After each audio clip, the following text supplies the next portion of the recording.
Lagos is a city that refuses to sleep, but there is one place where Lagos has been forced to slow down for decades. Its airport. Not just any airport, Murtala Muhammed International Airport, the nation's busiest gateway, and for millions of people, the first and the last impression of Nigeria. And now, that gateway is about to undergo one of the most ambitious aviation transformations in modern Nigerian history. A complete overhaul of the aging Terminal 1 and an expansion of the new Terminal 2. Apron upgrades, that is, the upgrade of the area next to the terminal where aircraft are parked, boarded and serviced. New access roads and bridges, and a plan to fuse the entire complex into one unified modern mega hub. This will be done at the cost of 712.3 billion naira and has since been approved for Lagos Airport upgrade under the renewed Hope Infrastructure Development Fund, a figure so massive it instantly split public opinion. To some, it is the long overdue rescue of a collapsing national asset. To others, it is a dangerous gamble in a fragile economy. But the real question is far bigger than the price tag. Is Lagos Airport finally on the path to becoming a true African aviation powerhouse? Or is Nigeria once again stepping into a mega project with more ambition than execution? Because what is happening at Murtala Muhammed International Airport is not merely an airport story, it's a Lagos competitiveness story, a Nigeria reputation story, a West African power play story. And to understand why this expansion matters so much, we have to go back, long before glass terminals and multi-billion naira contracts, to the beginning. For decades, Lagos was a natural aviation focal point in West Africa.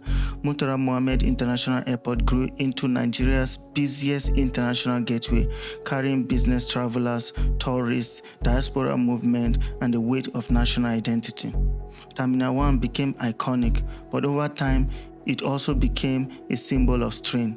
By the 2010s and early 2020s, the narrative had changed. Congestion, aging systems, frequent breakdowns, mounting passenger frustration, and an image crisis Nigeria could no longer ignore. This pressure pushed the government to deliver a new solution, Terminal 2, constructed by the China Civil Aviation Construction Corporation, the same firm now handling the latest upgrades. It opened in March 2022. And for a moment it felt like the future had arrived. But celebration quickly turned into controversy because despite its modern design, most international airlines did not relocate. Why? One structural flaw overshadowed everything. The apron was too small to efficiently accommodate large wide-body aircraft. The aircrafts could not park. The result, a brand new terminal that could not operate at full capacity. To fix the issue, the government identified two privately owned hangars, Dominion and Evergreen, as obstacles to the apron expansion. Their relocation ignited legal debates, industrial tension, and public scrutiny. In Lagos, infrastructure decisions rarely stay technical. They become political, economic, and deeply emotional. But despite the noise, the government pushed ahead.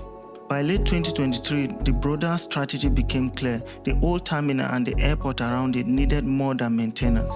It needed a reset, not patchwork, not cosmetic repairs, a full transformation. Then came the approval that dominated national headlines. In mid-2025, the Federal Executive Council signed off on a sweeping Lagos Airport upgrade worth 712 billion, covering full rehabilitation of Terminal 1, expansion of Terminal 2, new aprons, new internal roads and bridges, and multiple layers of aviation infrastructure. The minister stated clearly, Terminal 1 will be stripped down to its carcass, rebuilt from its foundation, ending decades of temporary fixes. This is not just an upgrade, it is a reinvention, because Terminal 1 is not merely old, it is symbolic. For many travelers, it is Nigeria's handshake with the world, and that handshake has been weak for far too long. But the critical question emerged. How do you rebuild the busiest terminal in Nigeria without paralyzing Lagos international traffic? The Federal Airport Authority of Nigeria released its answer, a temporary 8,000 square meter departure hall equipped with 20 check-ins in counters, full baggage and security systems, capacity for 1,500 peak hour passengers, and 3 boarding gates. Departures would move into temporary building, arrivals would continue through Terminal 2, and the entire Terminal 1 rebuild is projected to last 22 months, assuming no delays. This countdown is now the clock ticking over Nigeria's most significant aviation project in decades. What will emerge on the other side of those 22 months?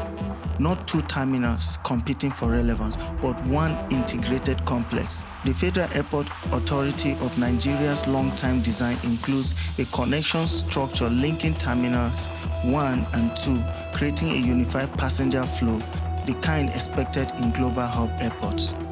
If executed correctly, Lagos will not just have a renovated building, it will have a reshaped aviation system.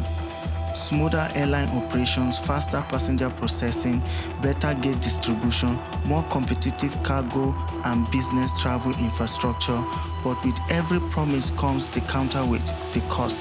712 billion naira. To defenders, the figure reflects the scale of decay, the urgency of modernization, the need to fix structural issues once and for all. To critics, it raises questions about transparency, oversight, and prioritization. Because in Nigeria, mega projects are not just judged only by the outcomes, they are judged by trust. And right now, the trust is in short supply. If the expansion succeeds, Lagos stands to win big. 1. Tourism.